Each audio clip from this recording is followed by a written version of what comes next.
Thanks a lot, man.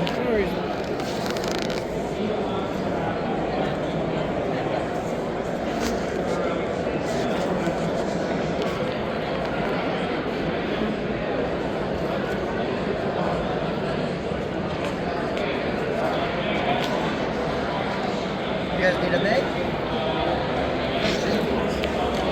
So in here there's a coupon. Sorry, brother. Coupon.